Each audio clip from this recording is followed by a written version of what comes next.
Let's get it. Let's get it. Let's talk about it. Let's talk about it. Welcome back, stream. It's been 24 hours since we've seen each other. And I'm very happy to see you all here. My name is Kojo Sarfo. For those of y'all who are not familiar, I am your Hollywood mental health expert. And over here, I share things from my life and things that I've learned, both professionally, personally, and in other areas of my life to help you improve and boost your life.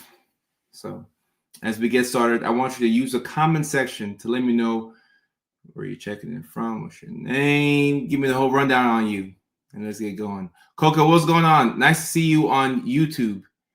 YouTube. Shout out to my YouTubers. Shout out to my YouTubers. The YouTubers have been showing out. Normally we have more Facebookers, but the YouTubers have been showing out. Leilani, how are you? How are you? Thank you for being the moderator. We're aiming for about an hour on today's live stream. About an hour. I'm already an hour late, Nicky Ficky. But we're aiming for about an hour. I think this could be why I'm seeing a rise in my YouTubers. YouTube might be giving the notification out to my subscribers because I don't think TikTok gets it. I'm not even sure if Facebook gets it, but whatever systems that allow for people to get the automatic notification, cool. I know YouTube does this cool thing where you can watch me horizontally or vertically, because the majority of people are used to, they're used to seeing me vertically, from all the shorts.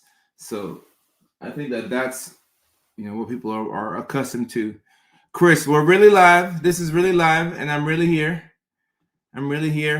Oh, Rose, you got a notification on Facebook? So Rose got a notification, and she's on Facebook. Awesome. Marissa, I appreciate you. I like how Marissa spelled a little different too. I like different things.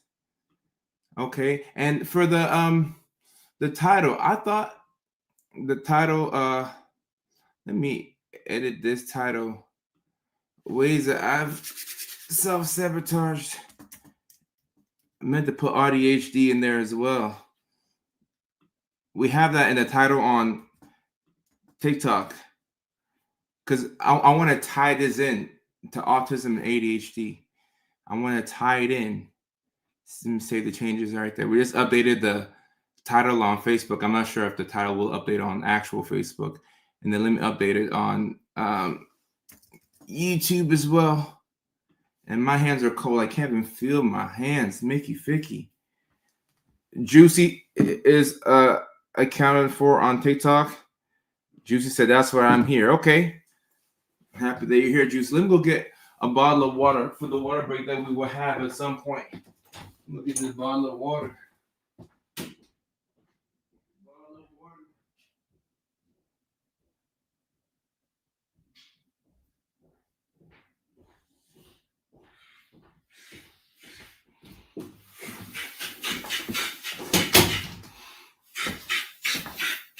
Boy, I can't do that cold. I can't do that cold. Okay, awesome. Angel, I appreciate that. Thank you so much, Angel. Thank you so much. I try my best to be as handsome as possible. I work out mainly for mental health purposes. So that's why I work out. So that way I don't become more crazy. But a secondary benefit is so that I can look good naked. On Facebook, in your profile picture showed you were online. Okay. So you were already watching a clip and okay, cool. This is very valuable information. I need to see how things look like for y'all. So thank you. The video is on YouTube because it's less stimulating. Oh, okay. I like that. Oh, we're starting off spicy tonight. I mean, we can. Neuro Spicy's gotta be spicy. That's what we do. Andy P, I'm happy that you're on and live on TikTok. Tim Go, I appreciate that. Thank you, Tim Go. Zay Hardhead on TikTok, I appreciate you. These are some quite the names. You didn't wear the gray sweats, did you? No. I didn't wear the gray sweats. I don't like wearing gray sweats in public. I want people to focus on whatever they're doing. So no gray sweats for me on live stream. No gray sweats in public. I want people to focus. I want, the women who are driving on the streets to, focus. Stay in your lane. Stay in your lane. Don't be worried about the wrong thing. Don't be worried about the wrong thing. Stay in your lane. Julianne, at some point you probably subscribe to my live streams. I hope that's why you got the notification. I hope so. I love watching your videos with my son. He's 15, AuDHD. I'm pretty sure I am as well. Crystal, I appreciate you. My pleasure. My pleasure. And Jeanette, thank you very much. Great name, by the way. Great name. Great name. Are those pretty girls that be on your videos, are they your girlfriends at the time, or are they friends, models? Okay, so guys, I come from a small country in West Africa called Ghana. I'm not sure if y'all have heard of Ghana, but in Ghana, you are allowed to have 4 wives at the same time. Okay, as long as you can provide for all of them. You're allowed to have 4 wives. So I got a couple of wives, and they all get along with each other. Can you believe that? Do y'all believe that these American women are getting along with each other? Do y'all believe that? Of course you don't, because American women would not get along together like that. That only works in West Africa, and that only works in the 70s and 80s. Nowadays, the women in my country, they're American as well. They've been watching YouTube Shorts and Instagram, so now they have that American mentality where they want to be the only one. They want to be the only one. No, but the women in my videos, no, they are friends. They also are models. So they're models, but they're my friends. I just realized that they are models. But yeah, they are my friends, and the majority of them are neurodivergents. The next show in LA will be this Saturday. We're going to do a home show at the Comedy Chateau. So this Saturday it's the 7:30 p.m. show. So if you're here in LA, 7:30, come on out and see me at the Comedy Chateau. I would love to see you. I would love to see you. Yeah. But they're not my wives. They're not my wives. So it says poly is a thing, my dude. No, it is a thing. It is a thing. It is a thing. And we do have a Patreon, Svetlana. The Patreon, the link to the Patreon should be in the bio. And we have, let me pull this up. We have this right here. Because this is the late night show. Join my Patreon and email list. Link is in the description. I just feel like when I have this thing on here, the people's comments, yeah, whatever, we can leave it on there. But yes, I will post a link somewhere for the Comedy Chateau. A lot of the shows there happen to be free. So if you come, it's in North Hollywood. If you come this Saturday, look at my Instagram. My Instagram is where I announce everything. But if you come this Saturday, you will see that the shows are free. There's just a 2-drink minimum once you get to the club, but the shows should be free at the Comedy Chateau. And just tell them that you're there for Kojo. I appreciate you. Oh, the tie is dope.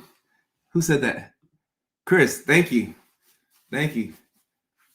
Tie is fine. Yay for neurodivergence. And someone said, I honestly can't tell if you have 4 wives or not.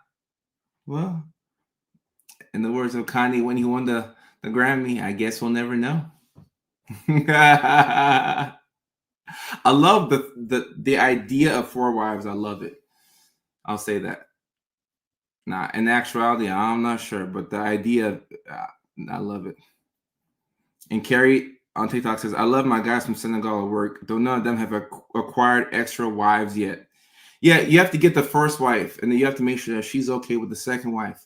Then you have to make sure that the second wife is okay with the third wife, and so on and so forth. It's kind of like having 2 kids. When you have 2 kids, you have to buy something for each kid, because if you just buy something for one kid, then the other kid's like, oh, I want a toy.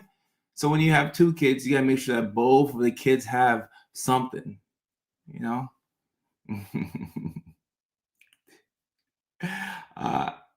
there should be street parking there. But yeah, I'd love to see you at the. We have 2 shows. We have 2 shows on the home turf this month.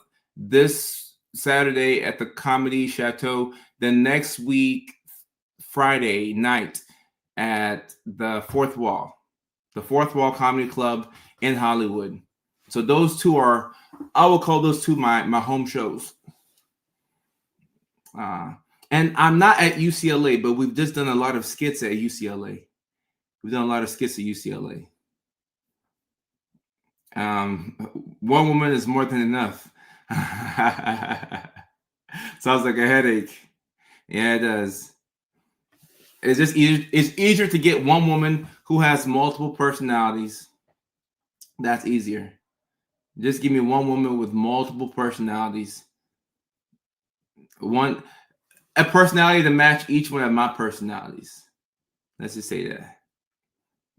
All right, so this is here so people can know what we're doing. This is a late night show with Dr. Kojo. I'm not sure if I'll keep it up all live stream. I probably won't, but I'll drop it here from time to time. So you can join the Patreon and the email list. The link is in the description, but I don't want anything to take away from my beautiful face. So we will. Okay, guys, we're talking about different ways that I've self-sabotaged, and we're going to tie this into autism and ADHD tonight. Let me make sure that we have, let me see what this looks like on Facebook. I'm also looking at these comments on TikTok. One woman with multiple personalities. Yeah, that's easier to find than 4 wives. American women don't go for all that. But if you say one woman with 4 personalities, she's going to say, yeah, I can do that. I can show you my other personalities. I can most definitely do that. Neurospicy relationship, I'll take it. I don't think I'll ever do a non-neurospicy relationship. Honestly, I don't think, not to, you don't want to discriminate and say that somebody who is neurotypical is undateable, but I just don't want to. No, I'm gonna need a neurospicy group of wives. Yep. And yeah, these live streams will not be paywalled. Nah, these will not be paywalled. What are my personalities? Oh, where do I begin? I got a personality. I got the Dr. Kojo personality, which is I'm dressed as Dr. Kojo today. I have my nice professional jacket. I can zip it up. Look at this. Check this out right here. Check this out. This is magic what I'm about to do. Look at me. It's not gray sweatpants, but it's almost as exciting. Look, it's right here. Let's see if I know how to work these zippers. Come on now. Why does Sioux Supply make their jackets so difficult? Okay, there we go. Look at me try to button this thing up. I need some help. When y'all help me with this? Goddamn. I'm trying to button this thing up, guys. This is me every single day. Honestly, this is me trying to leave the house, trying to button this thing up. All right. Cool. I'm gonna have to go to Suit Supply and get my money back. Either way, my main personality is Dr. Kojo. All right, that's the personality that I protect the most. This is Dr. Kojo right here. I got the glasses on. I got the tie on. I got the nice jacket on. This is Dr. Kojo. Dr. Kojo has one wife. Dr. Kojo has a kid and a white picket fence, and he says all the right things. Dr. Kojo he's a money maker. He's one who goes out and he makes the videos and he gets the brand deals and he sees the patients. That's Dr. Kojo. So that's one personality. Then you have Kojo. That's my other personality. That's me. People who know me know Kojo. Kojo, like that's me. This is Kojo right here. No glasses. Something like this. This is Kojo. No tie. No tie, by the way. Ah, shoot. Look what I did. I messed up the tie. I don't know how to tie ties. Now I can't wear this tie until I ask a friend to tie this tie. Unless one of the wives can tie for me. So, okay, because I messed this up right here, we will beat the Kojo personality tonight. This is Kojo. And normally Kojo would have a chain here. You know, I like to wear chain my jewelry. So this is Kojo right here. Kojo is laid back. He enjoys watching football, playing fantasy football, playing flag football with his friends. Kojo has a couple of girlfriends, actually, Kojo just has a girlfriend. That's Kojo. That's Kojo. Now, you have another one of my personalities called Mo. That's a childhood nickname. Now, Mo is a troublemaker. Mo says a couple of choice words every now and then. Mo has like 8 girlfriends, no wives. Mo says the wrong thing always at the wrong times. And Mo is always late. So that's the third core personality, Mo. We try and keep Mo to the side so that Dr. Kojo can do his thing. We want Dr. Kojo and Kojo to run the show. And Mo can come out every now and then. But we want Dr. Kojo and Kojo to run the show. We want them to run the show. One of your childhood nicknames is Mo? Okay. So the way you spell Mo, my Mo is M-U-O. It comes from this Nigerian movie called Mr. Ibu. It's an old school movie that y'all probably don't know about. But yeah.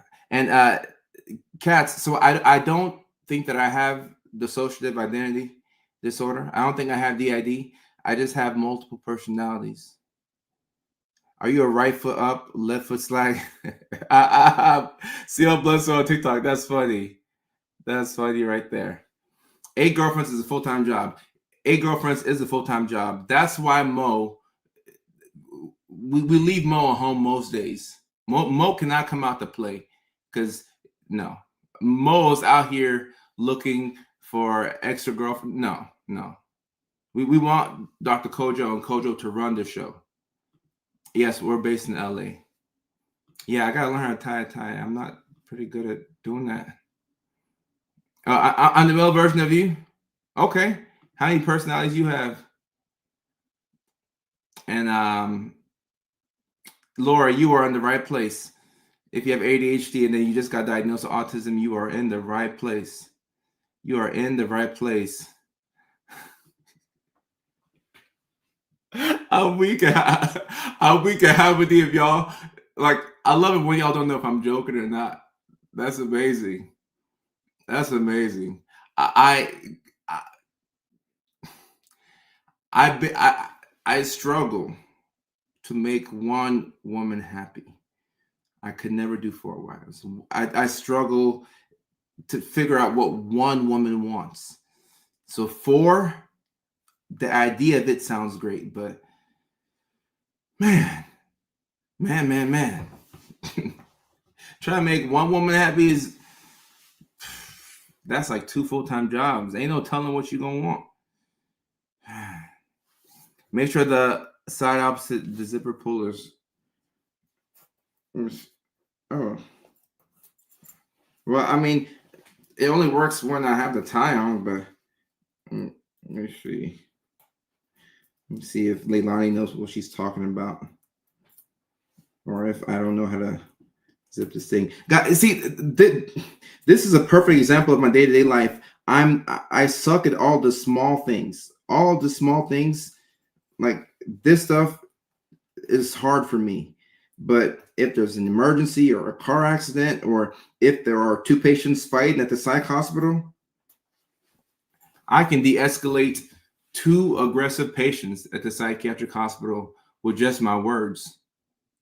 No Haldol, no Ativan, no Benadryl. I can de-escalate. I don't need no medications because this is what I do. This is what I do. Don't worry, women get. Oh, do y'all? Do y'all? Okay. Okay. Do y'all? Hey, it's a $400 coat now. This coat, $400. It costs too much. I can't tell my mom I be buying $400 coats. She's gonna get upset with me. She's like, Coach, don't be spending money like that. Leah, I hope to see you in Houston at the All Jokes Aside Comedy Club, April 26th. I hope to see you there. And that handsome guy in your photo, Leah, whoever that is, I hope to see him as well.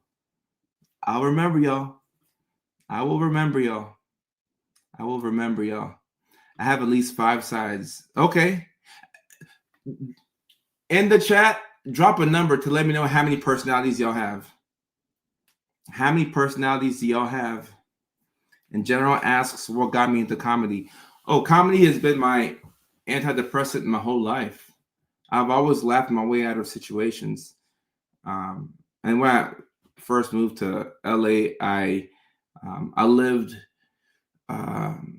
like walking distance within the Comedy Chateau, which is where I'll be this Saturday. And I would go to the Comedy Chateau, and I would go 2-3 times a week to the comedy shows. And if I was dating somebody, I would take her to the shows. And then people were like, oh, do open mic. And then I did an open mic, and then I got sucked in. Oh, that's your husband? Well, all right. I would love to see you and Mr. Banks at the show in Houston. I would love to see y'all. I would love to see y'all. I would love to see y'all. And let me see. Leah has 2 personalities. 2 autistic. That's the reason I write poetry. Okay. Just 2. Okay. 3 personalities. Alejandro, 2 personalities. I have at least 5. Adrienne on TikTok says 3. Corey says 3. Miss TG, I appreciate you. Valeria says 3. Jada says 1, but have an alter ego. Polly says at least 3. Okay. Gerald says same, but I could never get on stage. Oh, yes. Being on stage is pretty hard. It's pretty hard. It's scary, but I like to run towards danger. I like danger. Every woman that I date is neurodivergent. Every woman I've dated is neurodivergent. After I did some research and I thought about it, I've never dated a normal woman. I'm sure the guys in this chat like, I've never dated a normal woman either.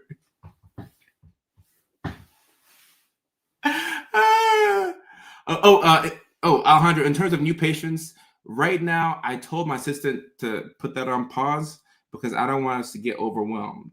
What happened last year is I had 3 comedy dates set up. I had 3 comedy dates set up for Houston, Dallas, and Atlanta, and I burned out.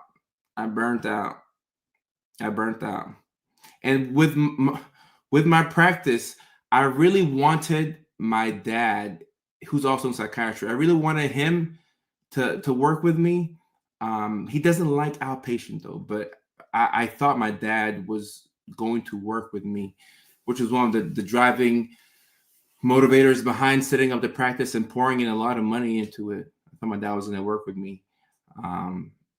And this is not something that he wanted to do. And then I'm like, okay, I'm gonna overwhelm myself.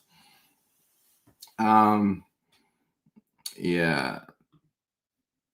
You see, love the stage, but fear people. Oh, then you got to do it. You got to do it. You have to run towards your fear. You have to run towards your fear. Run towards your fear. I haven't read my poetry on the stage, but well, Leah, you know what? Leah, you know what? Come to the show in Houston and sit in the front row, and we would all love to listen to your poetry. So I have to make eye contact with you, but you and your husband come out to the show in Houston.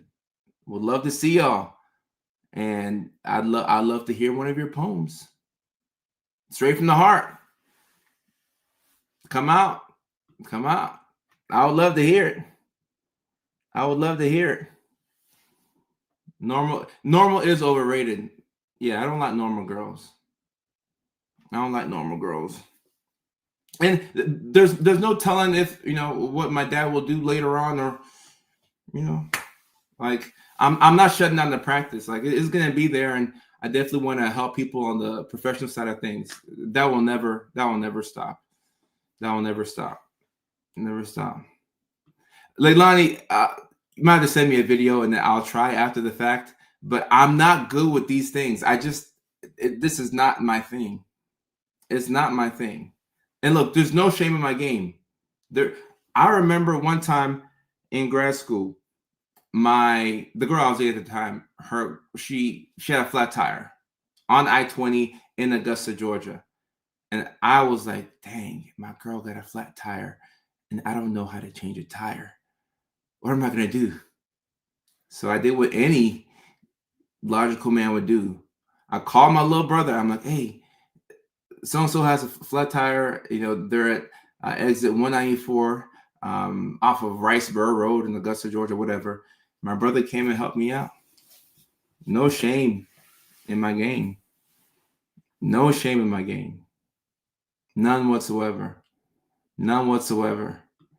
You got to work on the right things, Julianne. You've been working on the wrong things, and you've been working really hard at it. That's how you burnt out. I'd love to come to Florida next. I would love to come to Florida next. I don't know how to clock someone as normal. I don't know. The majority of people who are around me, not really normal. And Victoria, yeah, I know. We'll see. He just doesn't like outpatient, and outpatient is cool. I like outpatient, but inpatient, I think inpatient is my true love. Like the psych hospital, the actual psych hospital is my true love. The actual psych hospital is my true love. If I could choose between working outpatient or inpatient, I could work at the psych hospital for free. I really do. I really do love it. Leilani, send it via email, and I'll give it a shot and see if I can tie it. I'll give it a shot, but I won't spend too much time on it. Psych hospital is not intense.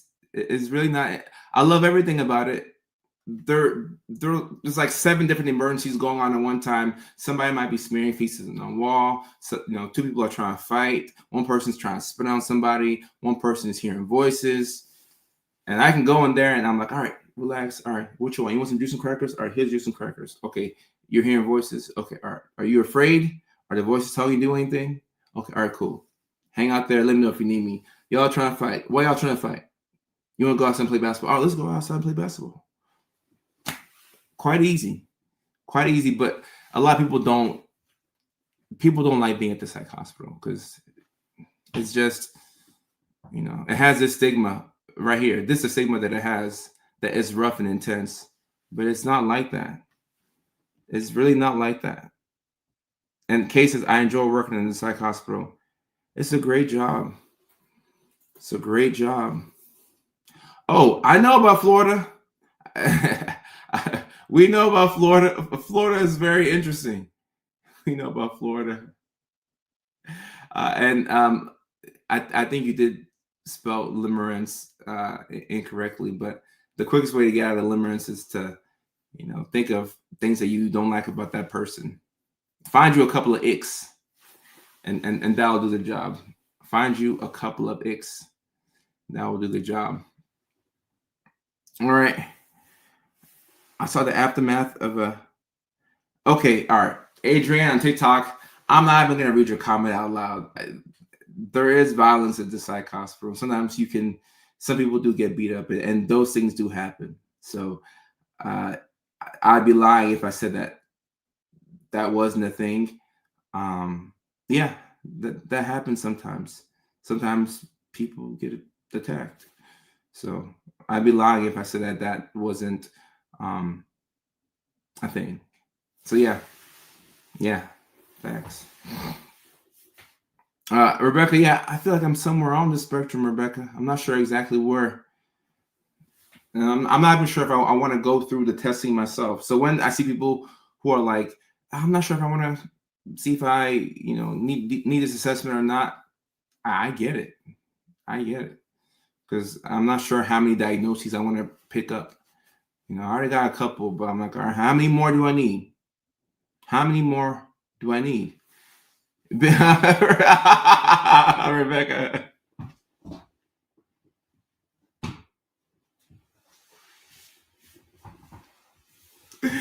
Oh, Rebecca. Rebecca said, are you autistic too? Been waiting for you to say it. Oh my goodness. A week. Wow. Diagnosed at 36 ADHD a few months ago. Rebecca, you see where I'm coming from. You see where I'm coming from. Sometimes you know before the doctor even knows. It's just a matter of going through and getting the test done. You know before the doctor knows. And you got diagnosed at 36. Shout out to you. Respect. It's very difficult being diagnosed later in life, and then everything starts to make sense. Rebecca, I appreciate that. I appreciate that. Very, very touching. Thank you very much. I appreciate that. So nice. So kind. So kind. Yeah, Leilani, I guess we're on this journey where we gotta figure out whether we got it. I can smell it now. Others.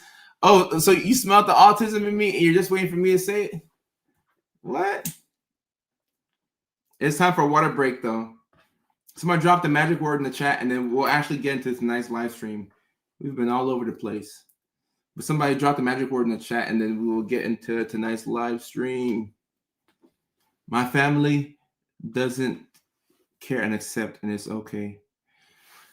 Rebecca, we got to talk about autism or just mental illness in the Black community. We act like it's not there, and it infuriates me. I'm like, guys, do y'all not see what's going on in this family? Do y'all not see what's going on? And people are like, no. Big cheers. Let's get some water in.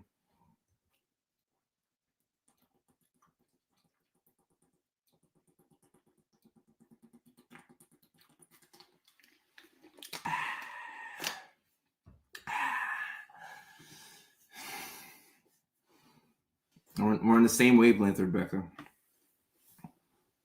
And Joyce says, both kids diagnosed with autism. Things about my husband that didn't make sense does now. It makes sense now, doesn't it, Joyce?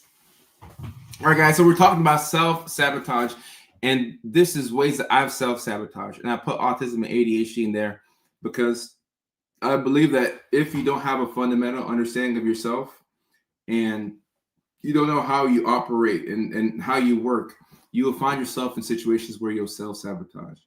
And with autism and ADHD, with both of them, with either one of them, but especially when you have both, there are a lot of things that are going to happen to you throughout the day that could throw you off center. Okay. So whether it's you running behind on things or you being frustrated because you don't know how to tie a tie, or you're struggling with the zipper on your jacket, or maybe you stepped in water with your socks, or maybe you can't find your keys. Isn't it funny how when we go to bed, we set all these alarms and we're like, all right, Set an alarm for 7:19 a.m. It's the most random and obscure times. And then you're calculating how much sleep you're going to get tonight. You're like, okay, all right, I need this. Okay, 7 hours of sleep. And then it'll take me this long to get to work. It's funny how you calculate all of that, but you don't calculate how long it'll take you to find your keys.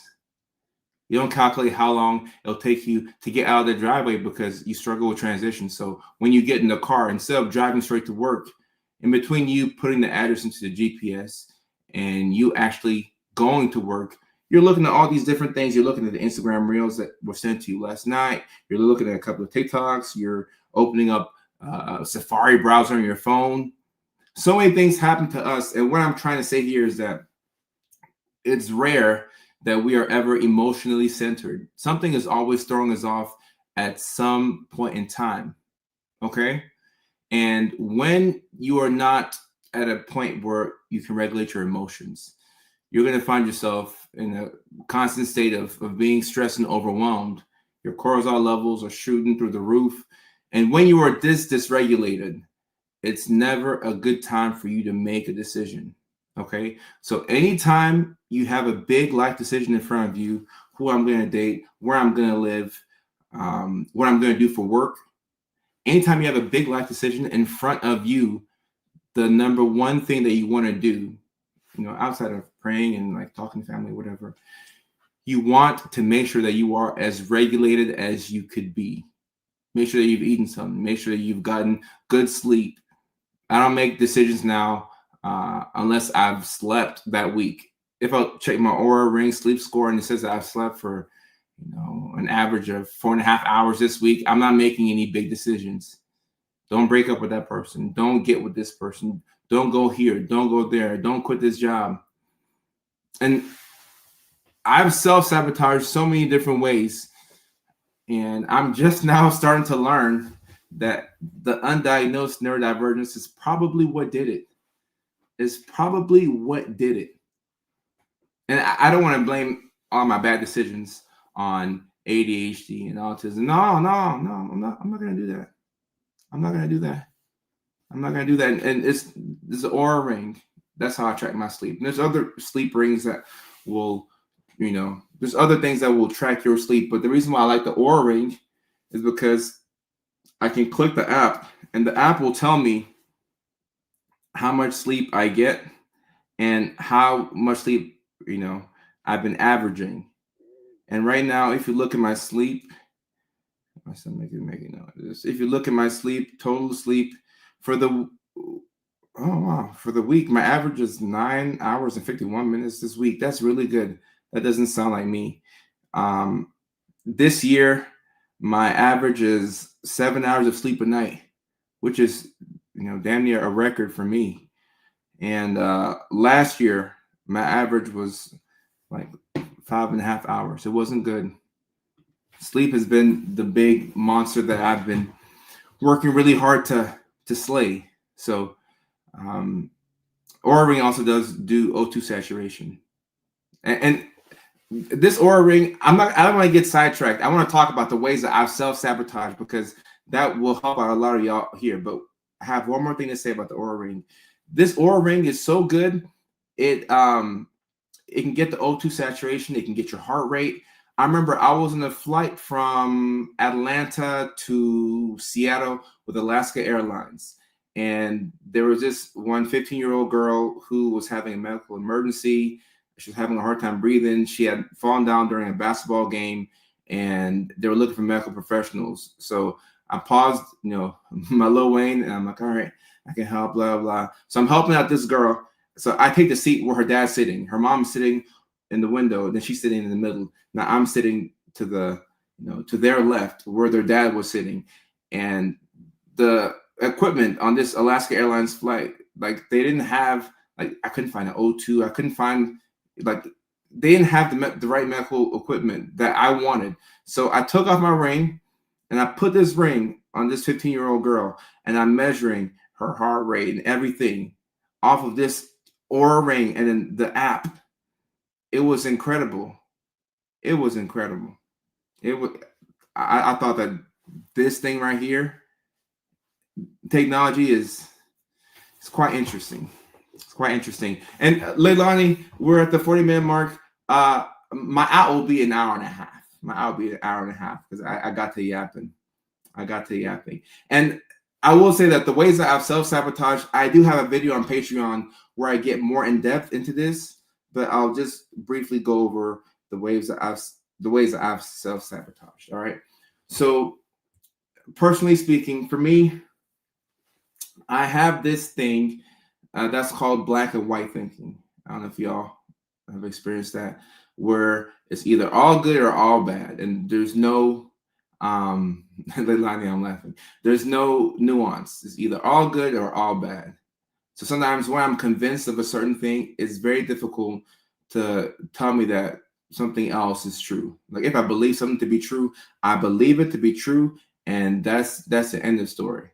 So with black and white thinking, you'll make the wrong decision more times than not, because when you lock in on a certain thing, even if that thing is not correct, it'll be very difficult for people to get you to see the other side. And this has been me since I was a kid. This is just how I tend to operate.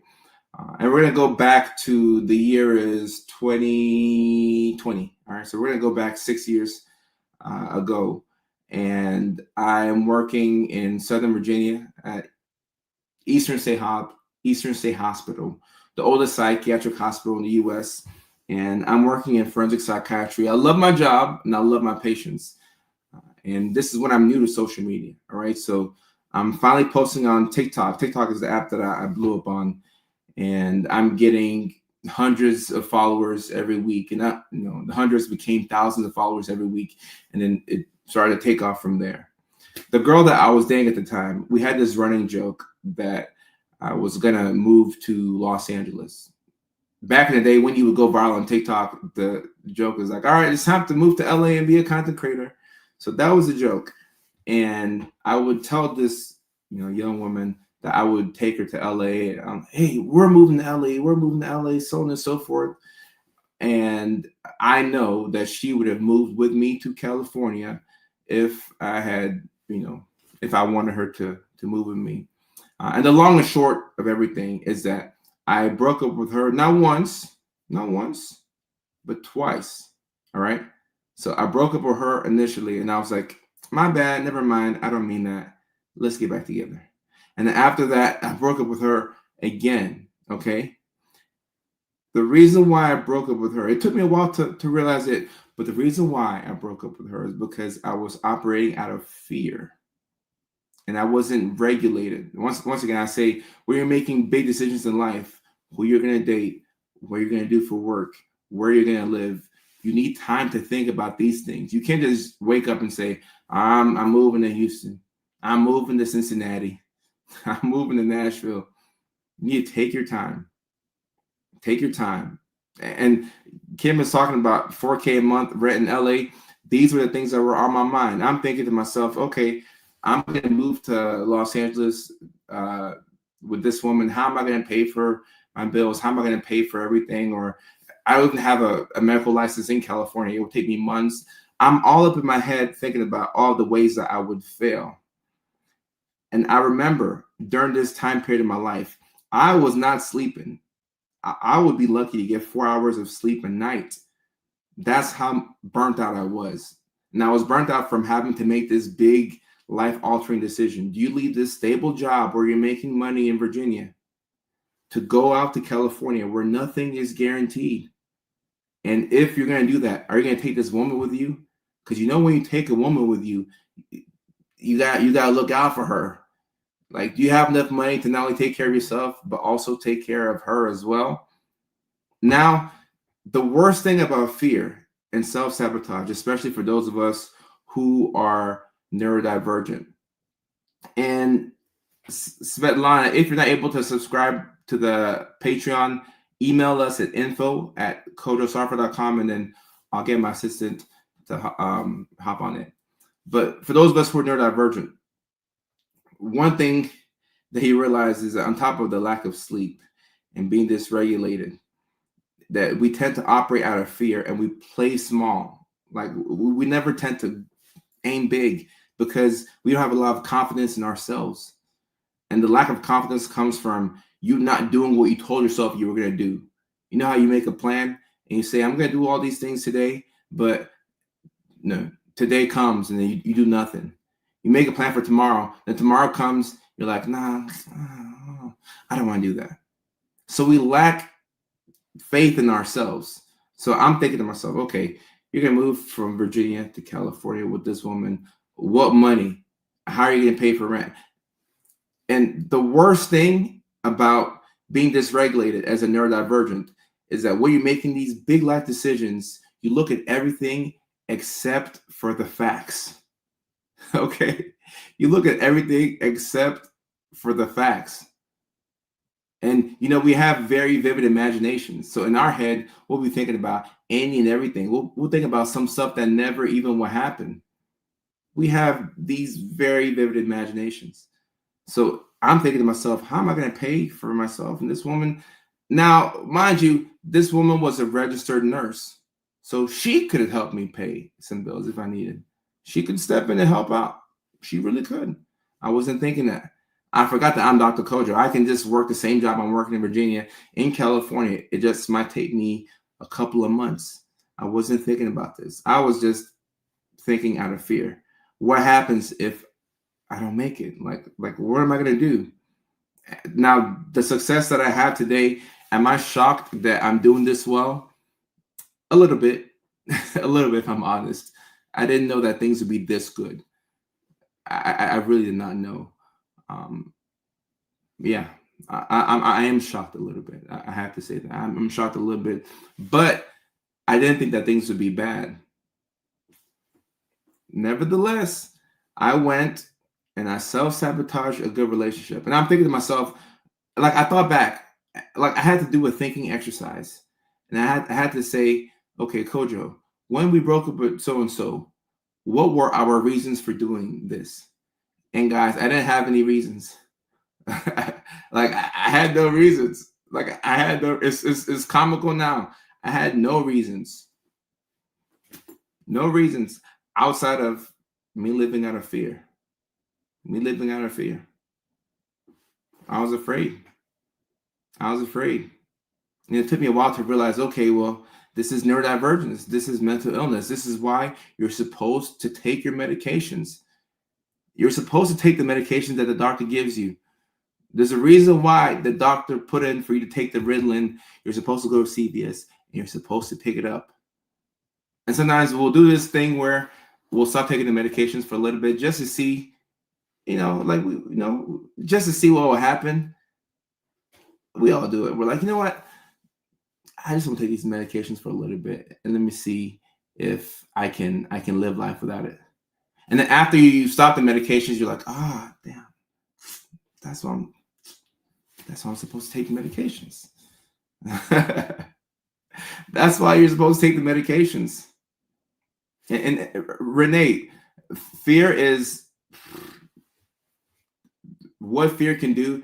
It's devastating, and it can turn you into a person that you're not. Now, a lot was happening for me. I was running into all of this attention, and articles are being written about you, and you're seeing yourself on the FYP all the time. It was a lot to deal with, and I do think that for those of us who are neurodivergent, whenever you run into an influx of attention, you have to be careful, because that ADHD side of us that seeks dopamine, like you're craving that. At the same time, it's not sustainable. It's pretty much an addiction. You gotta be careful. And Leah, the story has a good ending because she's married and I'm Dr. Kojo and I'm doing my thing. So the story has a good ending, but I did learn a valuable lesson in that. I learned a valuable lesson that you don't make big, major life decisions when you're dysregulated. You don't do that. You don't make those decisions. And I remember, Valentine's Day 6 years ago, she was saying, okay, she wasn't telling me to post her on social media, but she was just asking about, what do you feel? What's your opinion on taking couple photos and posting them on social media? And I was like, hey, babe, I'm becoming a public figure. So I don't want to post you on social media because I'm becoming a public figure and I want to be private. I want to be private. That's what I told her. And after I broke up with her, I started dating this NBA cheerleader, dancer, whatever. And then me and her started to post videos online. And if any of y'all are OG TikTok supporters, y'all remember when I was posting videos with that one girl I was dating. And if y'all don't remember that, then don't worry, don't remember it. But that's what I did.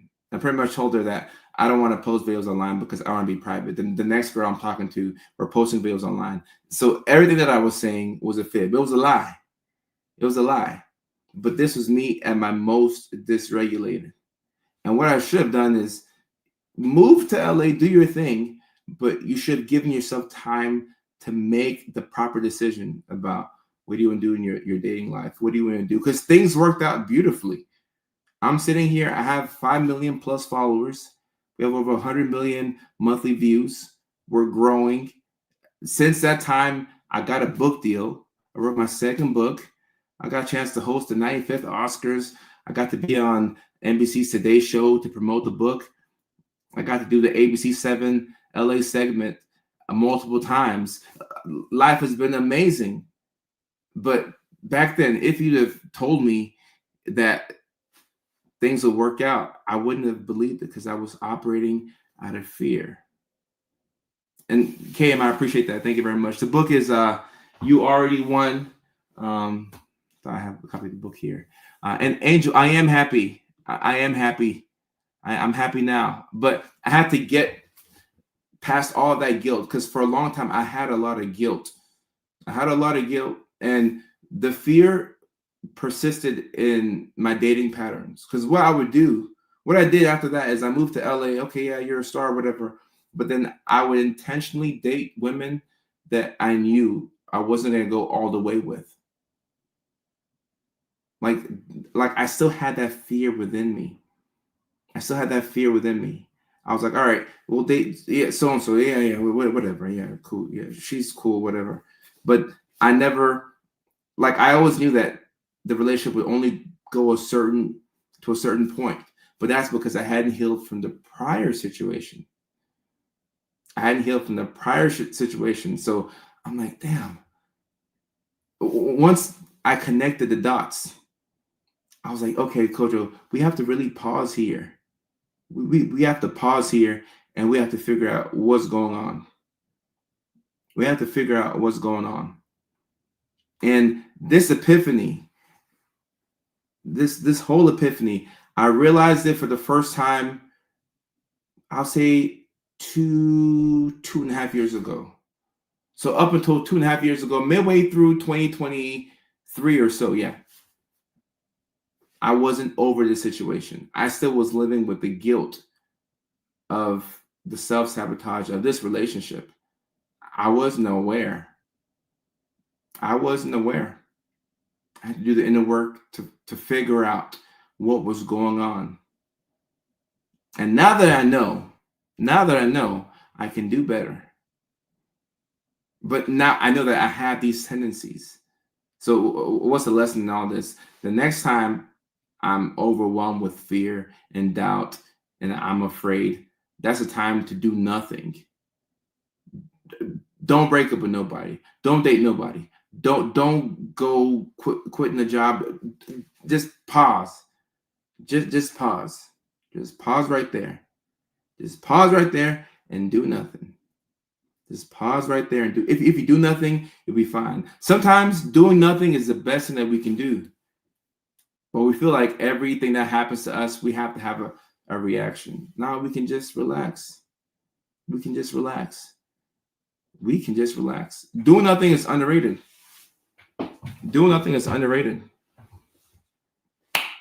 So that's one key way that I've self-sabotaged and on the dating side of things. On the business side of things, I would say that I self-sabotage. It was, once again, wasn't sleeping, wasn't taking care of myself. And I was with a management company that, how do I say it? I'll just say that they compromised my information. So with this management company that I was with, we ended up like severing ties, so we went our separate ways, but it took a considerable toll on my mental health. And I ended up firing my publicist. And this is somebody who had worked with me from when I first got to LA, worked with me through the Oscars deal, worked with me through me being on the Today Show, so on and so forth. So we had done a lot of great work together, but my publicist was the one who brought this management company to me. So as I'm splitting and going separate ways from this management company, I associated everything with that company with my publicist. Once again, black and white thinking.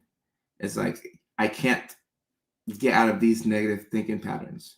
So because I associated my publicist with this management company, I'm like, all right, I'm finally able to get out of this contract, so I'm done with this management company. But because you're attached to them, you gotta go. You gotta go. And the paranoia that we can have as neurodivergents, it gets pretty wicked. Now, you don't just see paranoia in schizophrenia or in a manic episode, bipolar disorder. You can have paranoia with neurodivergence. You most definitely can, especially when you isolate and you stop talking to people and you start replying to text messages and you go into a hole. You can have paranoia. Just like Dina is saying, I'm in my head constantly. You can't outwork a mental problem by thinking more. But you feel like if you think more, you can outwork the problem. No, you can't do that. You can't out think a mental problem. You have to get up, meditate, do something, but you can't be in your head. You can't be in your head. No, the paranoia can get really bad. It can get very bad. And oftentimes, when you are the most paranoid, it's also during a moment where you're not connecting with people. You're not connecting with people. Once again, you're in your room. You come out for meals and you use the restroom, and you leave the house to go get the mail, but you're not leaving the house. If you do this for days on end, dare I say weeks, the paranoia will kick in. The paranoia will kick in. And that's what happened with me. I'm like, no, my publicist is attached to this company. You got to go. Impulsively fired him. And I think that the way that whole situation went, it could have been better.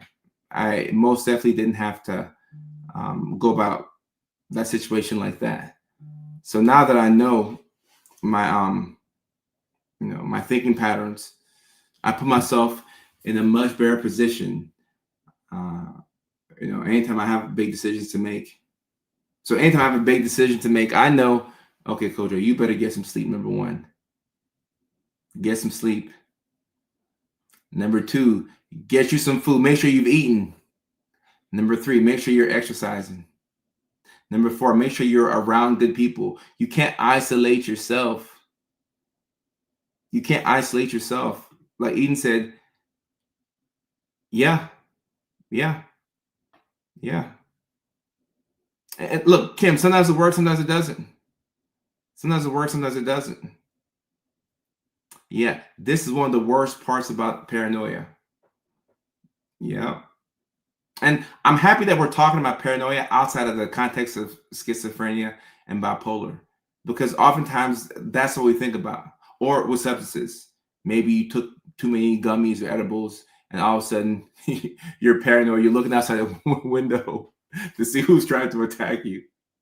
Okay, that can happen sometimes too, right? But you can be paranoid just from the things that you experience as a person who's neurodivergent. You can definitely be paranoid. You have to be very mindful of that. Very mindful of that. Yeah. And the people that are close to you that you would normally trust, when they do something that's a little questionable and you're paranoid, one eyebrow goes up, you're like this, I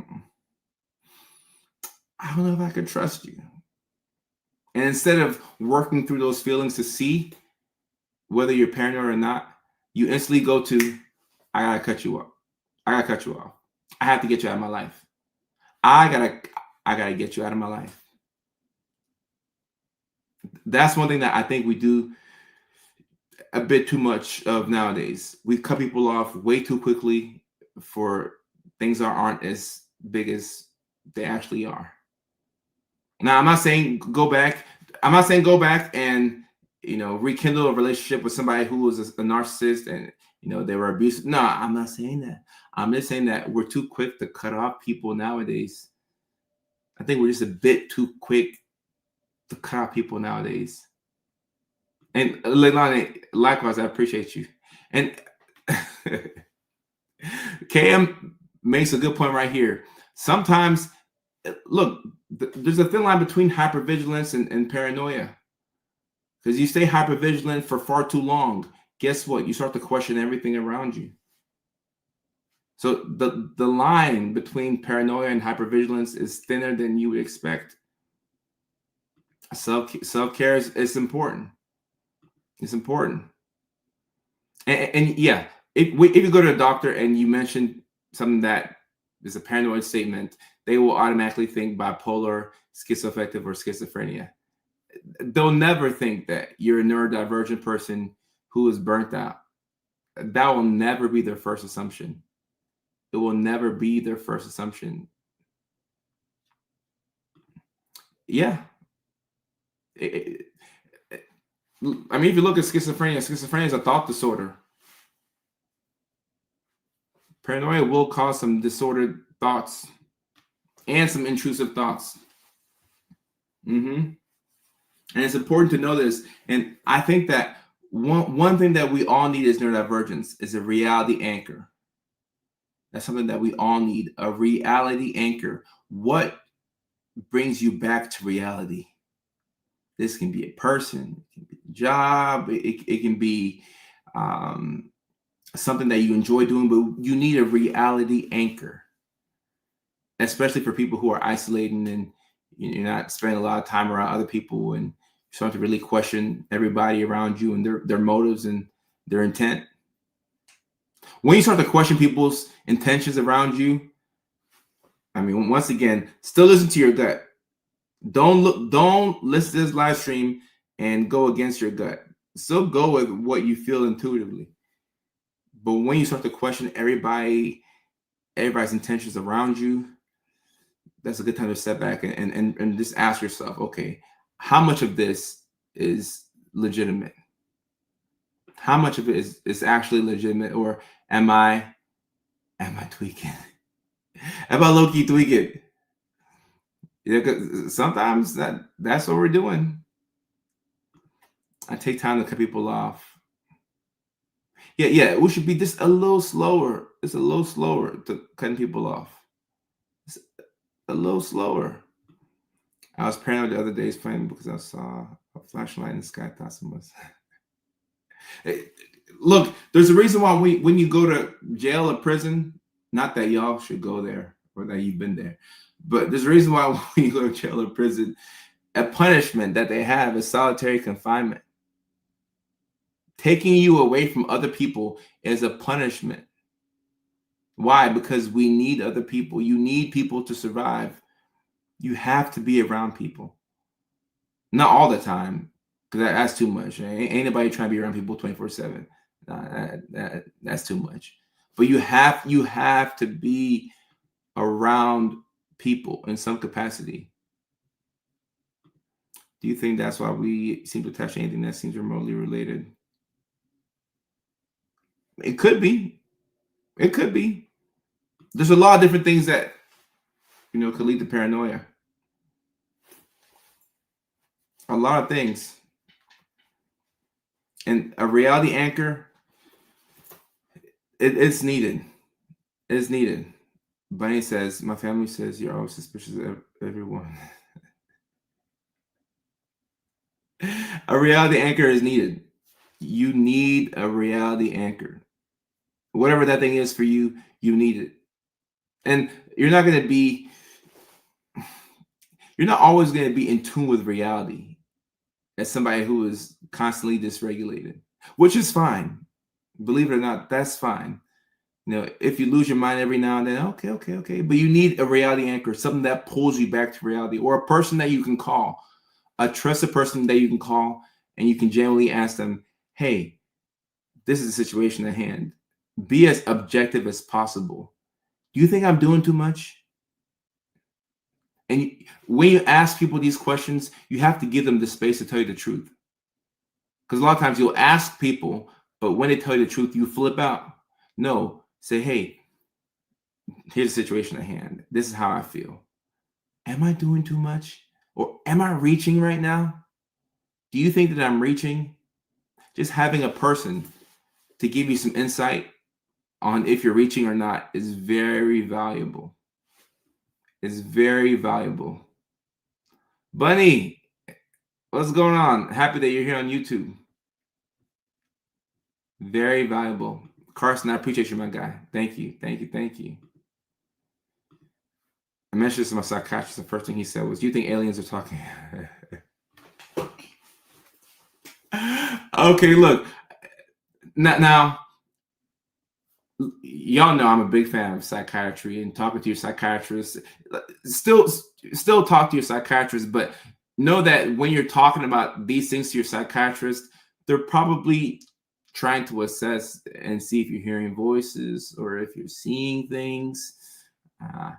So talk to them, but make sure you can give them the full picture, or else they're gonna be thinking, "Oh my goodness, this person is, they can no longer get their ADHD medications."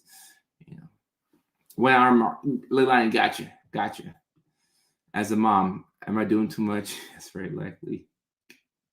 And Carson, currently right now, we're not taking any patients at the moment, but we can open up a little bit later on.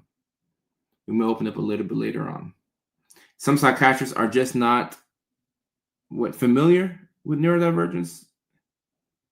Is that what you're trying to say, Aaron? Coco, shout out to me.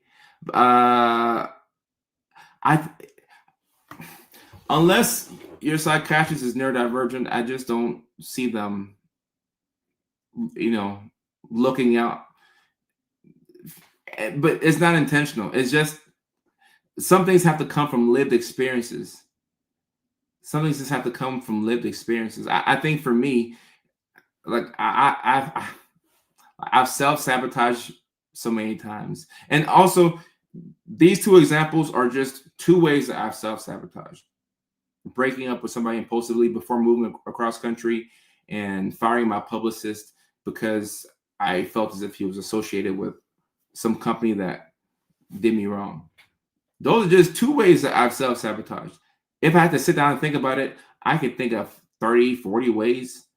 There's been multiple ways that I've self-sabotaged. So when I have a patient in front of me, I'm able to pull from that experience, and I'm able to use that to help. So I had to self-sabotage so that way you don't have to. I had to mess up so you don't have to.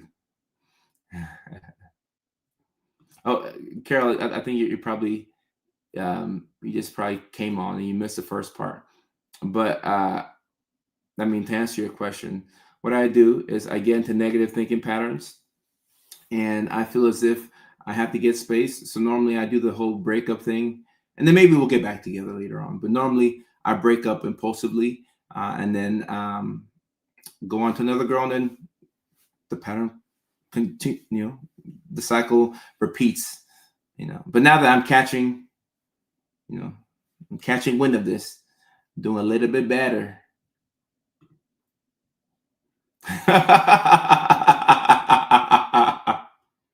This is funny right here. Oh my goodness.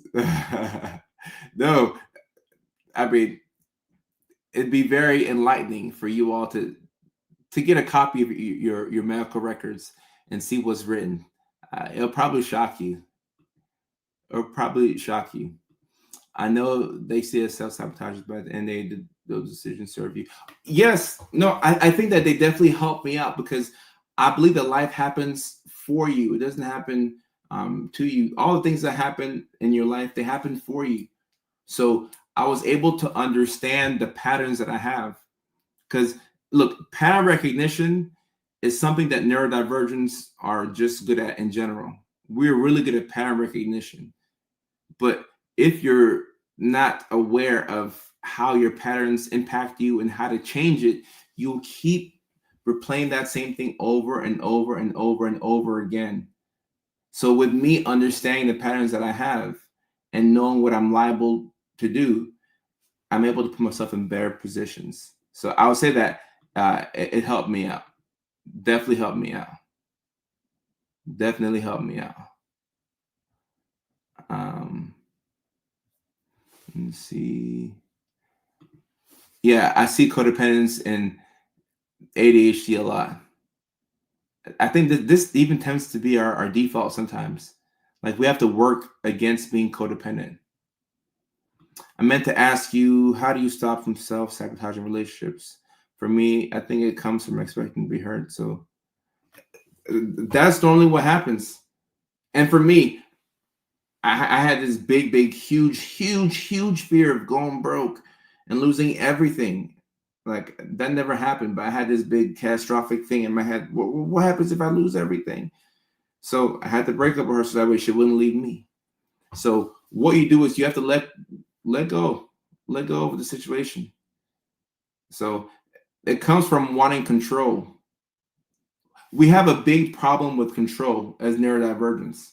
We feel like we have to be in control all the time. We want to be autonomous as much as we can be in. We do need autonomy. We need that. But you can't control every single thing. You can't control every single thing. So you have to let go. And letting go means that you could be hurt. Now don't expect to be hurt, but you could be hurt. You could be hurt. So what's considered fearful avoidant? Oh, I'm definitely avoidant. Not fearful. I guess you could say that, but my attachment style is definitely avoidant. Definitely. And one thing about avoidance, you know that avoidance and anxious people go together. Did y'all know that? Avoidance and anxious people go together like peanut butter and jelly. So my attachment style is avoidant. So the people that I'm attracted to are anxious. But yeah, that works. Leilani, yes, we do. We do. Thank you for bringing that up. We do. So yeah, attachment styles, the avoidance tend to get with the anxious people, because the avoidant will you have this tug of war going. The avoidant will threaten to leave, or they may leave. Then the anxious person is engaged and they're sad. But then when the avoidant chooses to stay, then the anxious person is happy. It's a whole tug of war. Very familiar with Ghana. One of the few guys I dated was okay. Shout out to him. And shout out to y'all. Mac, what's going on? Do you see avoidant attachment? Oh, and guys, now we're definitely in the Q&A section of the live stream. Jane says, OMG, I'm avoidant and my husband is anxious. And then Jessica says, no way, my husband is extremely anxious and I'm avoidant. Guys, I told you avoidance and anxious people go together. They go together. You will never see two avoidants with each other, because one person will leave and the other person won't care. Like, whatever. I ain't finna call you back. I'm not finna call you back. If you want to leave, leave. I'll hold the door open for you. Get out of here. I don't care. An anxious person cares. So that's what the avoidant wants, because you want somebody who's going to be upset that you're leaving. Do you see avoidant attachment style in autistics a lot? Because I'm anxious and it's a problem. So here's the thing. I don't think it's like, I see avoidant a lot in autism, but I also see the anxious attachment style as well. I've seen it both ways, Melissa. To answer your question, I've seen it both ways. So you can be both, right? And you can be more of one than the other. And not to confuse you even further, but you could be anxious with one person and avoidant with somebody else. I hope that's not going over your heads. But you can be anxious with one person and avoidant with somebody else. And this might need its own live stream because I see y'all have a lot of questions on this. But you can be anxious with one person and then, avoiding with the next. And the person who's avoidant tend to have a bit more leverage in the relationship, which is why I like being more avoidant than anxious. But I mean, if you can come towards the middle and you can be more secure, then that's obviously better. That's more healthier. But the person who is avoidant tends to have the leverage. Let me see. Someone says, 3 years now, I need this break. I'm diagnosed ADHD, but I think I have both. Yeah, you can have both. And It's Me Breezy says, literally my dating life right now. Breezy, talk to me. What kind of work does it take to be secure? Well, yeah, you have to run towards things that you fear. You have to let go of control and be okay with things happening the way that they're supposed to happen. So you have to get out of yourself and be okay with communicating. Communicate. A lot of avoidants don't communicate that well because they don't really have to. Because the anxious person is not going to leave. So if you're not going to leave, then what motivation do I have to communicate? There's not a lot of things that are, motivating me to communicate with you. Because if I don't communicate, you'll just say, tell me what's on your mind. Do a better job of communicating, but you won't leave me. So that I don't have to work on myself because you won't leave anyways. Yeah, we like the leverage. We like the leverage. So we have to, we got to work on that. We got to work on that. I feel relationships are so draining, but so is not having a person in the hard times. Carrie, that's true. That's true right there. Relationships can be draining, but when you don't have a person in the hard times, then you start to question life, and you're like, man, I wish I had somebody right now. I'm going through such a hard time. I wish I had somebody to talk to, somebody to scratch my back, somebody to take my pants off. You're like, I wish I had somebody. Is repair possible after trust has been broken? Janky, yes, but you might be walking the eggshells for some time. Someone wants to wear no, y'all want me to wear gray sweatpants. I want y'all to focus, so that's why I won't wear the gray sweatpants.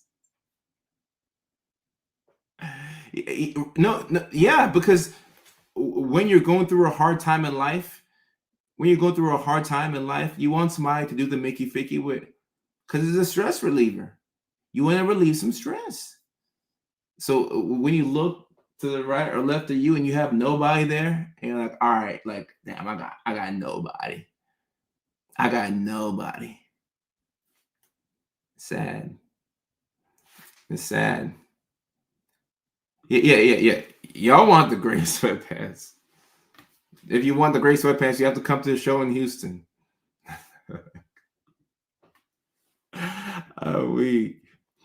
If the Mickey is fickying. That's funny. If the Mickey is fickying, I'm weak. I'll be walking on eggshells, or he will. So, Janky, the person who betrayed the other person will probably be walking on eggshells. So if he betrayed you or whatever, then he might be the one that's walking on eggshells because he's trying to earn your trust back. And then if the situation is the other way around, then vice versa. Nashville, the day after my birthday, I expect them. Oh, Nashville's my hometown. Oh, Houston is April 26th. Link is in the bio. Link is in the bio. Come to Canada. All right, next time I come to Vancouver, I'll wear the gray sweatpants. Can you be anxious around family but avoiding with romantic relationships? Yeah, for sure.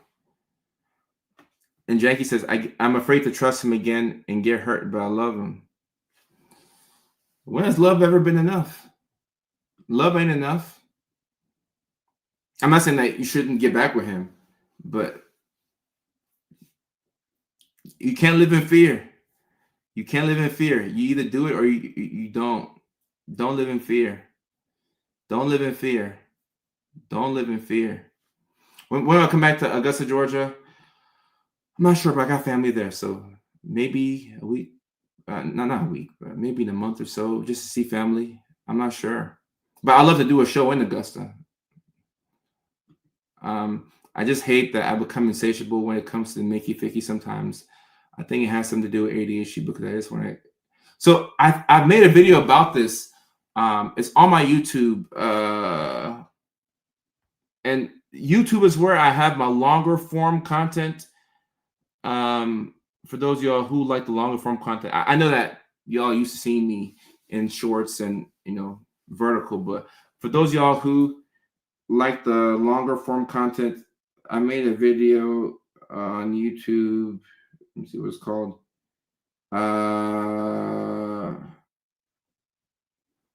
Somewhere here. There we go. The shocking truth about ADHD and sex. I made this video about a month ago. So with ADHD, sometimes you'll have Laura, I see your comment. I'm weak. Sometimes you'll have moments where you want a lot of the Mickey Ficky, and then moments where you don't want it at all, which would be very confusing to your partner. Like if 1 week your drive is high and then the next week you want to be left alone, that tends to confuse people, especially if they're not neurospicy as well.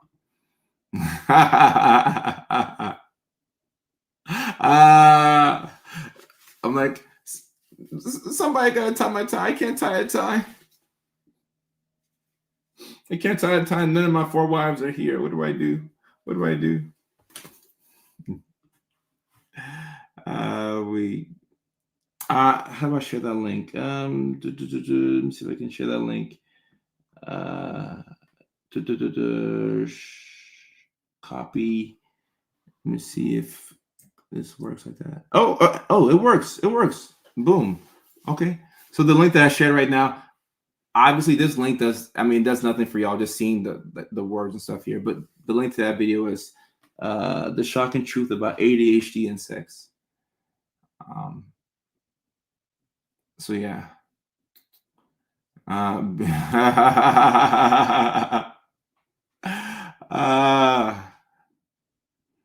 me see. Worst is during the day. Worst is during the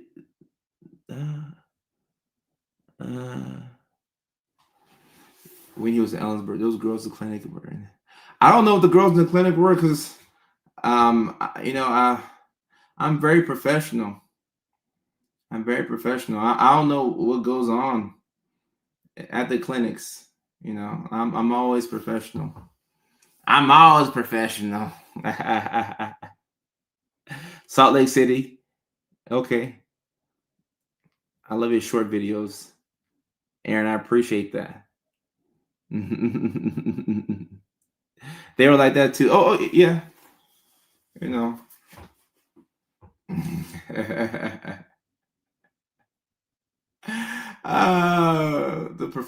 The professionalism in the workplace. They want them gray sweats. Here's one thing I'll say about women. Women have some of the same thoughts, if not dirtier than we as guys have. They just don't want to, be responsible for those thoughts. They want us to put the thoughts out, but they be having them thoughts. I know. Renee, I appreciate that. Thank you so much. Thank you so much, Renee. I appreciate that. Women be having them thoughts too, but they say that we as guys we have those thoughts.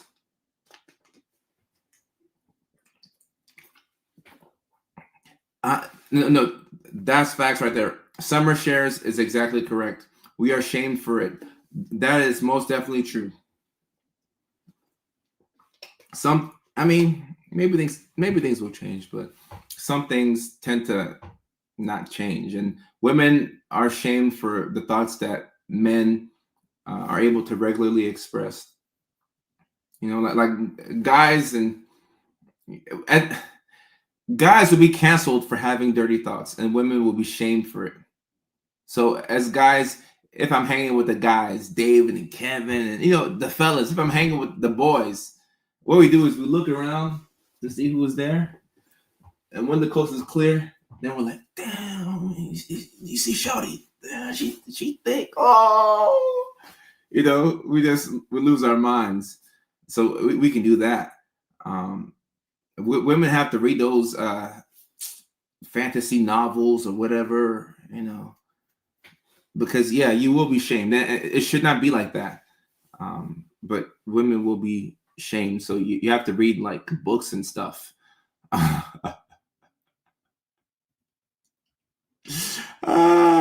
Those are cheesy. I bet.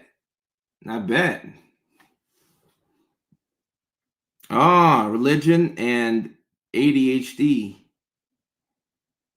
Oh, I take everything very literal and try to perfect it. Well, Shay, that's the problem right there. You take everything literally. That's a problem right there. And look, I come from a very religious family, and I still am a religious person.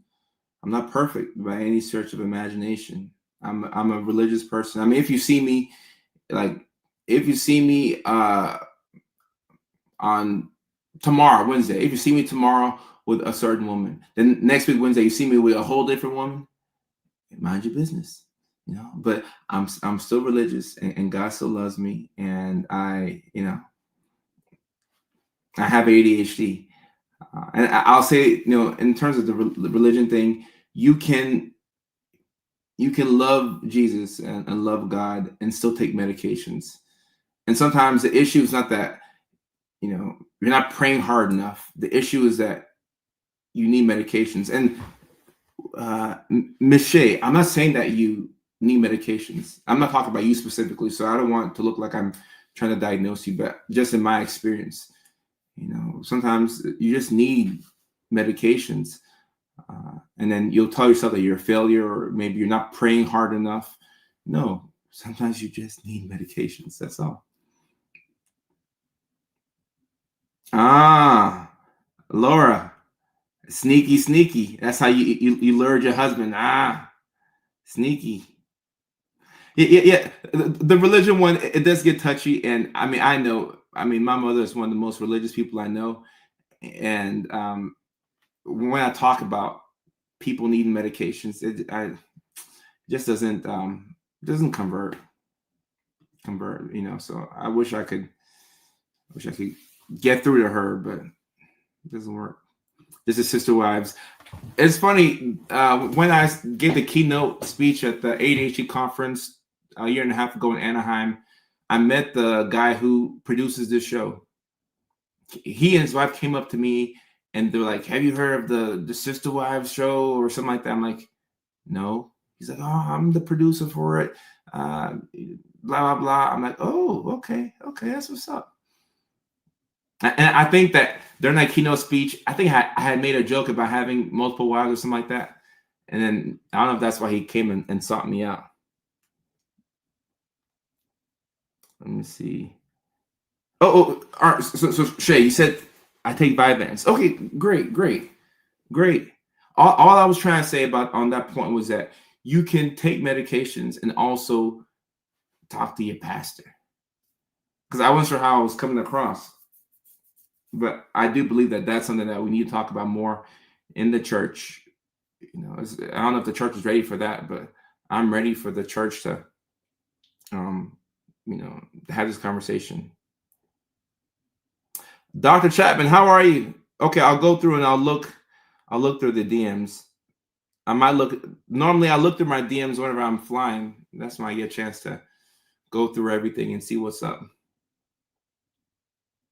Yes, yep. You can take medications and also talk to your pastor. Facts. Facts. Facts. I'm trying to have sister husbands. Okay, sure. You can have sister husbands. How many husbands do you want? You want a husband to pay the rent, and then you can have a husband to pay the bills, and then you can get a third husband to talk to, and then I'll be the fun husband. There you go, sister husband. There you go, sister husbands. And Chase says, I agree. I was unmedicated 5 years because I was told I could pray my. See, the ADHD in the church. That's its own live stream right there. That is its own live stream right there. Because some people in the church will tell you that you can pray the ADHD away. But guess what? How can you pray the ADHD away when you can't focus long enough to do the prayer? You sit down and pray and you keep getting distracted. Now God can't hear you. God is saying, take your Vyvanse so I can hear your prayer. God can't even hear you because you're not taking your Vyvanse. So God wants you to go CVS, get your prescription, take your Vyvanse, and then come back and pray. And then God can hear you clearly. But God said, hey, take that Vyvanse because you're praying, but I don't know what you're talking about. So God wants you to take the Vyvanse so he can hear your prayers. That's what God's telling you. Go to CVS. God wants you to pray. Summer Share says, I'm poly. I'd like a quad to. I don't even understand the rules of the poly stuff. I don't understand the terminology. But one thing that I do believe that the Polynesian community does very well is the concept of compersion, which is essentially, to my knowledge, not being jealous. I really like that. I really like that. Give me my third husband. How many husbands do y'all have? 90-minute mark. Okay, all right. Leilani, we'll do 10 more minutes and then I'll be off. And I'll let my assistant John know too.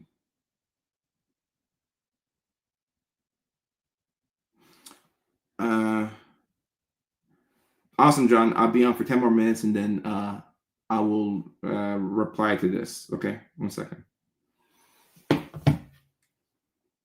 Leilani, thank you for letting me know, though. I appreciate that. That way we don't go to the 2 minute. That's 2 hour mark. Yeah, I mean, that would be my. If I had to give a talk at a church, which I mean, I could do that. I could do that. I could do a talk at the church, and most definitely not in gray sweatpants because it's God, But there's 2 Leilanis, yes, 1 and 2. Yeah, there's 2 Leilanis. But that would be what I talk about the church. I would tell them that you can go to a therapist, you can go to a psychiatrist, and you can also talk to the pastor. The way I grew up, I mean, the pastor was everything. I mean, the pastor was the therapist, the pastor was the psychiatrist, the pastor was the plumber, the pastor was the bus driver. The pastor did everything. I'm like, damn.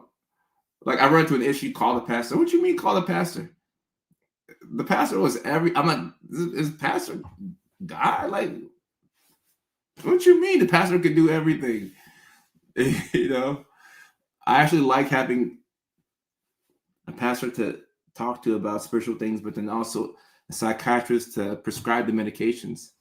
Now, if the pastor happens to be a psychiatrist, okay, cool. All right then. But I have never met a pastor that could refill my Adderall. When I meet one, then I can talk to him about everything. The street preacher telling my mom she's the reason I was born disabled because she sinned. Okay. And Mac says, I simply want one wife. Oh, Mac, what an American thing to say. What an American thing to say. If y'all have found pastor psychiatrists, let me know. I mean, I wouldn't be surprised if there was one. I've never met one. Never met one. You can go to a faith-based counselor if you feel. Jacqueline on TikTok, thank you for saying that. You can go to faith. They do have faith-based counselors, and they have faith-based care. You know, which is interesting for me because, and look, I'm a Christian, so I am a Christian. I just think it's interesting that, like, I don't know, like I'm not sure why it has to be faith-based, because if I need, I mean, I don't know. I need to gather my thoughts more on that so I can articulate my points better. Because I wanted to get through to Christians, because even though I'm a Christian, it's hard to get through to the other Christians. I haven't been able to do that.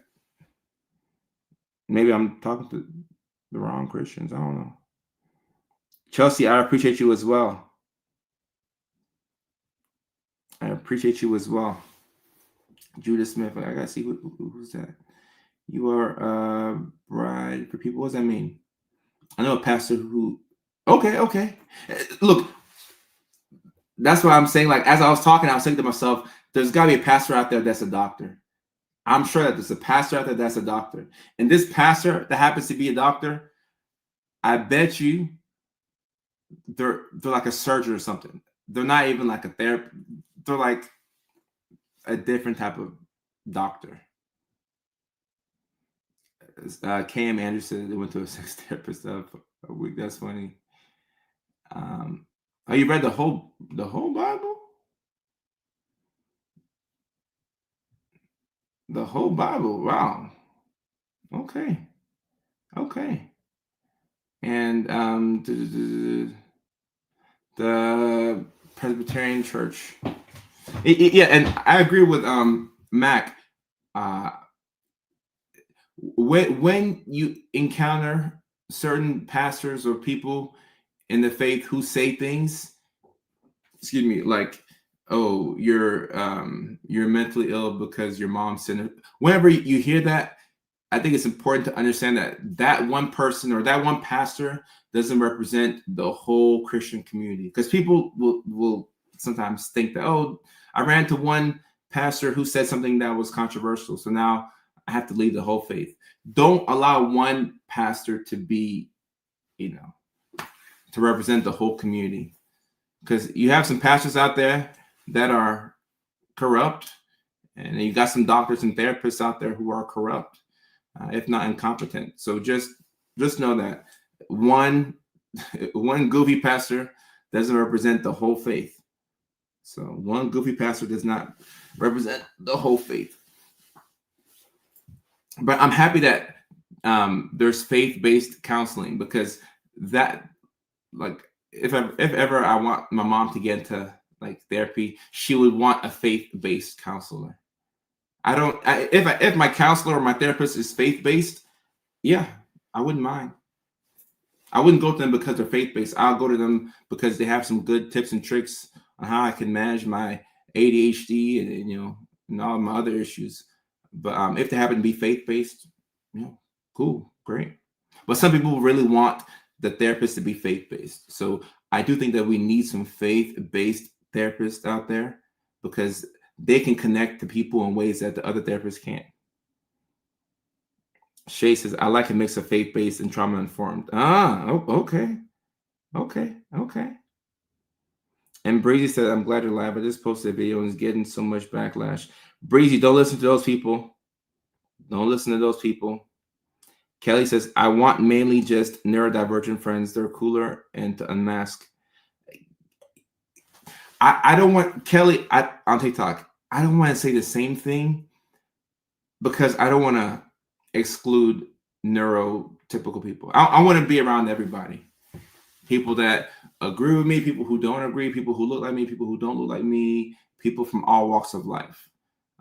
But I will say it is easier to communicate with other neurodivergents for me. But anybody who wants to be around me, I want to be around them straight up. If you want to be around me and hang out with me, then I'm cool with that. This looks like a popular combination: faith-based and trauma-informed. Sounds pretty good. Sounds pretty good. Yeah, Leilani, it's about that time. About that time. It's about that time to wrap it up. Caruso tapped in. Don't get it wrong. I try to be tapped in. I try to be tapped in. Oof.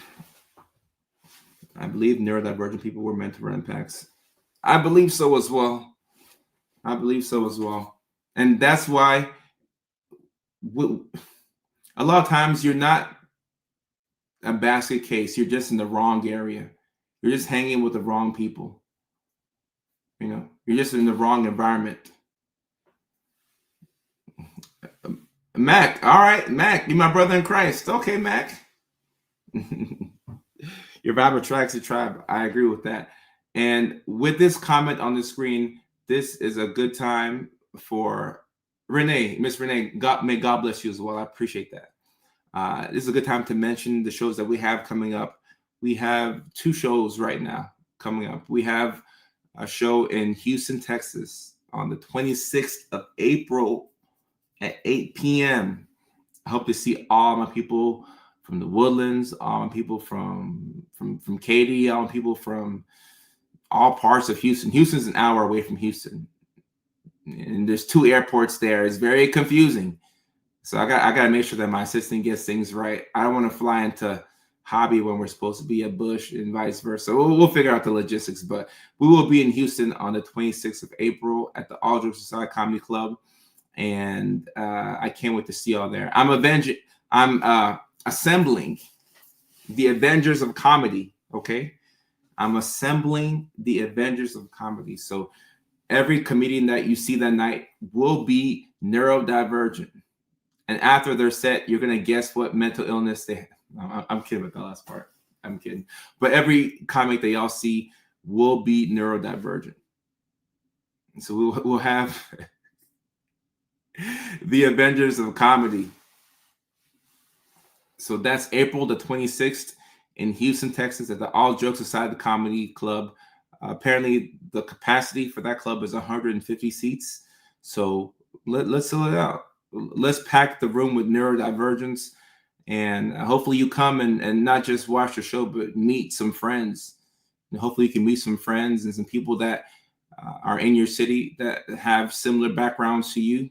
They may not look like you or talk like you, but hopefully you can make some friends, and maybe you might even might meet a romantic partner. Who knows? Love could be in there. I don't know. Love could be in there. I don't know. Love, if you're a single neurodivergent and you're confident enough to come up on stage, come on stage. You might find your person in Houston. If not, we'll post a clip on TikTok. You might find your person. So you gotta come through. If y'all sell it out, I'll wear some gray sweatpants. If y'all sell it out, I'll wear gray sweatpants. You gotta sell it out though. Sell it out. That's a promise, but you gotta sell it out. And so Carrie says Nashville, May 31st at Zany's, day after my birthday. Wear your gray sweats. So here's the thing with Nashville. We'll be at the Lab at Zany's. That's a smaller Zany's venue in Nashville, Tennessee, to my knowledge. And the capacity in that room is 60 seats. So it's likely that we'll sell that one out. So the gray sweatpants, we'll see. If we sell that one out, I may do the sweatpants too. But we got to sell it out. Will there be any dad jokes? Oh, I love dad jokes. So There should be a couple there. If you like corny jokes, I like that. I like that. Zany's capacity. Somebody's done it before. At my show in Atlanta, one girl drove from Chattanooga to Atlanta, Georgia. Now, Ohio to Houston's a longer drive, but you get the point. You get the point. And Zany's is 60 seats. 60 seats. I know that's not very Christian of me. Yeah, no gray sweatpants. No, yeah, you're right. You're right. That's not Christian of me. Bad boy. Bad boy. Bad boy. I'm driving from Chattanooga to Nashville. I appreciate that. Thank you very much. Why? Oh, okay. All right. Carrie, we definitely have to get a photo if you're coming from Chattanooga to Nashville. I appreciate that. Madison, I appreciate you as well. I appreciate you as well. Yes, Shauna or Shayna, I'm not sure how you say it. The link is in the bio, Shayna. And Jacqueline Castillo. Yeah, link is in the bio. No. What happened to the beverage company? I'm not sure what happened. Is this a dad joke? Mac, hey, hopefully you can come to Nashville. If not for the show, one of these days you can come through. But yes, link will be in the bio. Courtney, as of right now, I don't have any dates in Iowa, but I would love to come there eventually. Right now we have Houston, and the next month Nashville. We're working on other cities like Seattle and Chicago and New York City, but right now that's what we have. So that's what we have. Yeah, 2 lives in a row. Not accepting new patients at the moment, unfortunately. 2 lives in a row. Yes, and the next live stream will be Renee is unhinged. Miss Renee, how old are you? Miss Renee, how old are you? You're not supposed to ask women their age, but I mean, this is a safe space. And I said miss to be polite. How old are you, Miss Renee? A week. Atlanta. I'm pretty sure we'll have Atlanta show this year because Atlanta was one of the dates that I had to postpone last year when I got burnt out. So I'm pretty sure we'll have an Atlanta show. I'm not sure when, but I'm pretty sure we will have an Atlanta show. Hey, I'm trying to get out this live stream and get to my next thing. Y'all are making me weak. He said, "Aimless and Firo, I'm weak." Let's see. You got to. I have a cowboy hat, but I gotta get the boots, Mac. I gotta get the boots. 54. Thank you for sharing your age with us, Miss Renee. Love the show. 54. I appreciate that.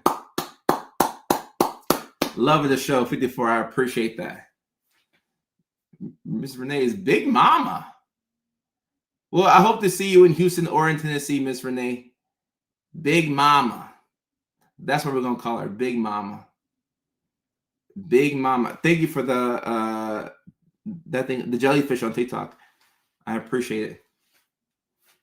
Big Mama.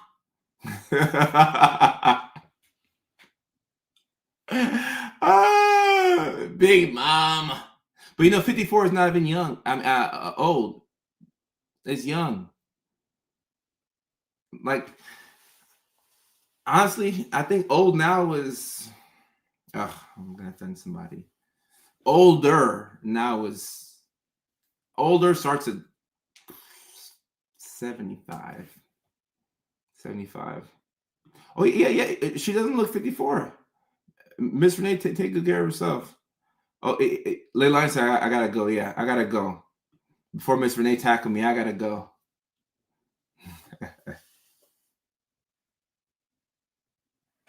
All right, guys. So once again, the links for the shows are in the bio. We have I'm 33, Crystal. I'm 33. We have Houston, April 26th, then Nashville, May 31st. Hope to see you all there. The Avengers of Comedy, the neurodivergent Avengers of Comedy will be in your city, and it'll be my responsibility to put on the best possible show for y'all. So That will be link will be in the bio. And as far as the next live stream will be Thursday at 6 o'clock California time, which is 9 o'clock in New York City, which is 8 o'clock in Nashville. Speaking of Nashville, 6 o'clock in 7 o'clock in Arizona, 6 o'clock in Seattle, 5 o'clock in Alaska, 4 o'clock in Hawaii. Y'all say I'm a baby. How old are y'all? Y'all say I'm a baby. How old are y'all? San Diego to come eventually. In my mind, I'm 18. Well, Miss Renee, you look amazing. You look amazing. I appreciate all of y'all. You'll mark your calendar. Thank you so much. Thank you so much. All right. Until the next live stream, 44. Next live stream, y'all remind me, let's do an age check. Let's do an age check at the next live stream. So that way I can get going. But we'll do an age check, and all of the mama bears and the cougars and the young bulls come up through. All right. Love y'all. Take care. And try and get some sleep. I'll try my best to get some sleep tonight as well. Peace.